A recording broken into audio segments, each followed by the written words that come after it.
नमस्कार दोस्तों, मेरा नाम शिवम ठाकुर है। मैं एक एक्सपोर्ट इंपोर्ट बिजनेस कंसल्टेंट हूँ।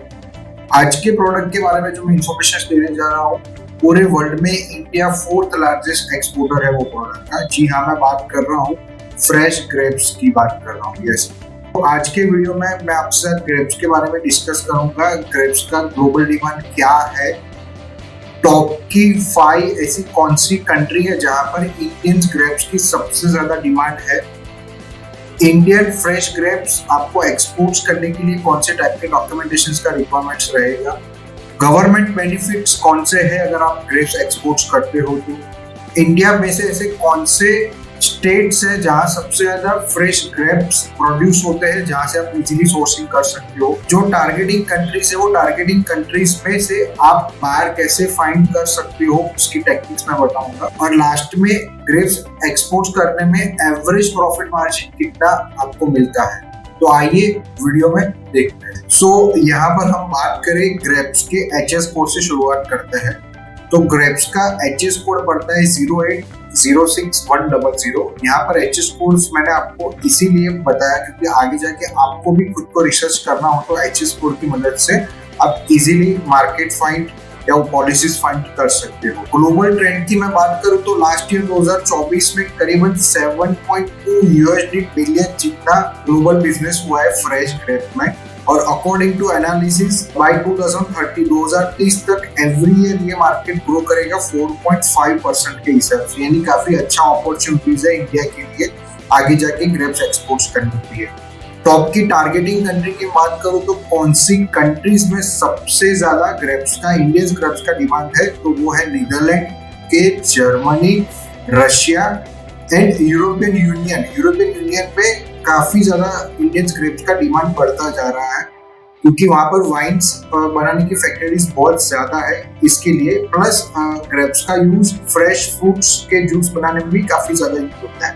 यहाँ पर मैंने टॉप की 5 कंट्रीज बताई। उसके अलावा अकॉर्डिंग टू एनालिसिस पिछले 3 साल से इंडिया ने करीबन 43 प्लस कंट्रीज में ग्रेप्स, फ्रेश ग्रेप्स एक्सपोर्ट किया हुआ है। तो यहाँ पर मैं बात करूँ फ्रेश ग्रेप एक्सपोर्ट्स करने के लिए कौन से टाइप का डॉक्यूमेंटेशन का रिक्वायरमेंट्स पड़ेगा, तो वो है सबसे पहला yes most common export import code, IC code, GST certifications, phytosanitary certifications because perishable fresh product है इसके लिए, सर्टिफिकेट ऑफ ओरिजिन जो आपको आपके आरसीएमसी बॉडी में से या फिर चैम्बर ऑफ कॉमर्स में से इजीली मिल सकता है। और अगर आपका ब्रांडेड ग्रेप्स का बॉक्स ऐसा कुछ है तो फसाई का लाइसेंस रिक्वायरमेंट है। इतने डॉक्यूमेंट्स के हिसाब से आप फ्रेश ग्रेप इजीली एक्सपोर्ट कर सकते हो। सेकेंडली मैं बात करूं गवर्नमेंट बेनिफिट्स की। यस, गवर्नमेंट बेनिफिट्स क्या मिलता है फ्रेश ग्रेप्स एक्सपोर्ट करने के लिए, तो वो है रोड टैक्स स्कीम के अंतर्गत आपको 1 से 2% का एफओबी वैल्यू पे आपको इंसेंटिव मिलेगा। 1 से 2% मैंने यहाँ पर इसलिए बताया क्योंकि वो फ्लक्चुएटेड अप डाउन होता रहता है। टॉप प्रोड्यूसिंग स्टेट की मैं बात करूँ तो जहां से आप इजीली फ्रेश ग्रेप सोर्सिंग कर सकते हो तो वो है Maharashtra. Yes, the capital of grapes भी माना जाता है।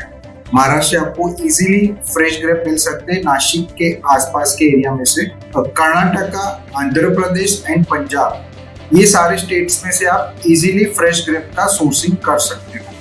यहाँ पर वीडियो का सबसे इंपॉर्टेंट पार्ट, ये सारे प्रोडक्ट के आपके टारगेटिंग कंट्रीज में यानी जो डिमांडिंग कंट्रीज है वो कंट्रीज में आप बाहर कैसे फाइंड करें। तो मैं जैसे मेरे हर वीडियो में बताता हूँ, सबसे पहला टेक्निक जो होता है वो होता है ट्रेड सोर्स। पूरे वर्ल्ड में फ्रेश प्रोडक्ट एक्सपोर्ट्स करने के लिए और फ्रेश प्रोडक्ट के बाहर फाइंड करने के लिए फूड लॉजिस्टिका जो जर्मनी में एवरी ईयर होता है, फ्रेश ग्रेप के बाहर आपको इजीली यहाँ पर से ढगले भर के मिल सकते हैं। सेकेंडली मैं बात करूँ तो गल्फ फूड यूएई, वो भी एवरी ईयर जैन से लेके मार्च के बीच में हेल्ड होता है।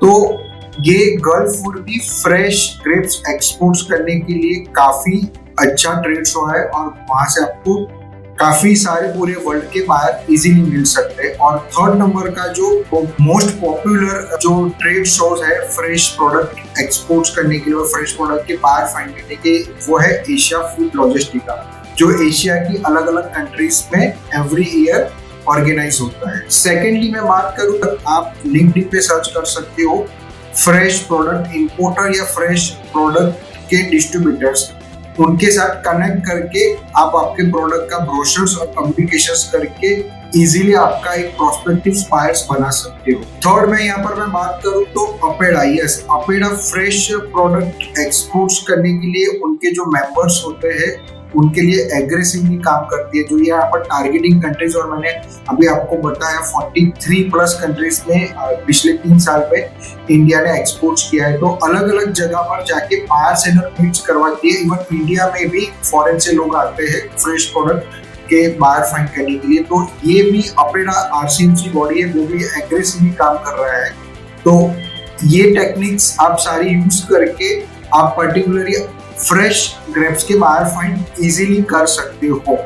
और लास्ट जो इंडियन एम्बेसी है, वो इंडियन एम्बेसी को भी आप मेल करके आपका फ्रेश ग्रेप है उसके इंपोर्टर्स का लिस्ट आप मंगवा सकते हो। यहाँ पर मैं बात करूँ तो एवरेज प्रॉफिट मार्जिन आपका फ्रेश ग्रेप एक्सपोर्ट करने में कितना बैठता है, तो एवरेज 20 से 20% से लेके 30% जितना एवरेज प्रॉफिट मार्जिन आपका बैठता है। और अगर आपका ऑर्गेनिक फ्रेश ग्रेप है तो 45 से लेके 50% तक का भी मार्जिन आपका बैठ सकता है। सो आई होप आपको मेरा वीडियो पसंद आया होगा। आप कौन सी प्रोडक्ट एक्सपोर्ट्स करना चाहते हो कमेंट कीजिए, और ऐसे ही एक्सपोर्ट इंपोर्ट की इंफॉर्मेशन जानने के लिए मेरे चैनल को सब्सक्राइब कीजिए। Thank you.